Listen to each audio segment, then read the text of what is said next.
నాయకులను చేర్చుకునే ఉద్దేశం. ఆ ప్రక్రియలో ఎంతమందిని వీలైతే అంతమందిని కాంగ్రెస్ పార్టీలోకి ఆహ్వానించడం జరుగుతుంది. కాంగ్రెస్ పార్టీ బేసిక్ గా ప్రజల మంచి కోరే పార్టీ కాంగ్రెస్ పార్టీ మాత్రమే. కాంగ్రెస్ పార్టీ ఉండుంటే మన రాష్ట్రం ఇంత దయనీయ స్థితిలో ఉండేది కాదు. ఈ పార్టీ మనకు స్పెషల్ స్టేటస్ వచ్చేది. ఈ party Polavaram project పూర్తయిపోయేది.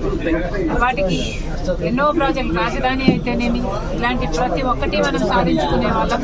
Kadapa steel plant అయితేనేమి, railway Kadapa to Bengaluru railway line అయితేనేమి, స్పెషల్ ప్యాకేజీలు అయితేనేమి, రాయలసీమకు ఉత్తరాంధ్రకు, ఇలాంటివి ఎన్నో సాధించుకుని ఈ పార్టీకి ఆంధ్రప్రదేశ్ ఒక మంచి స్థాయిలో ఉంది.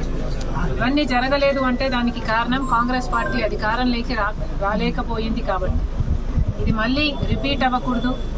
కాంగ్రెస్ పార్టీ అధికారంలోకి వస్తేనే ఇవన్నీ సాధ్యం చేసుకోగలము అన్నది వాస్తవం.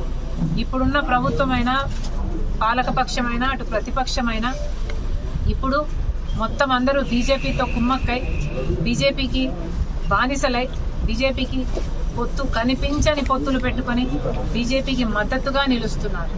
ఇంత చేసినా కూడా బీజేపీ పార్టీ ఈ రోజు వరకు మన రాష్ట్రానికి ప్రత్యేక హోదా ఇవ్వలేదు, పోలవరం ప్రాజెక్ట్ ఇవ్వలేదు. ఈరోజు విశాఖ స్టీలును కూడా అమ్మేసే ప్రయత్నం చేస్తున్నారు. ఇలా ఒక్కొక్క ప్రాజెక్టు మనకి రాకపోగా ప్రతి విధంగా మన రాష్ట్రాన్ని దిగజారుస్తున్నారు.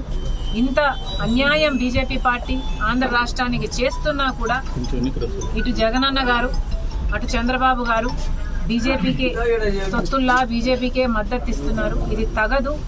బీజేపీ పార్టీ మన రాష్ట్రానికి ఏమి చెయ్యనప్పటికీ కూడా ఎందుకు ఆంధ్ర రాష్ట్రాన్ని బీజేపీకి కట్టబెట్టారు, బీజేపీకి బానిసలుగా చేస్తున్నారు, ఎందుకు బీజేపీ పార్టీ కైవసం చేశారు ఆంధ్ర రాష్ట్రాన్ని?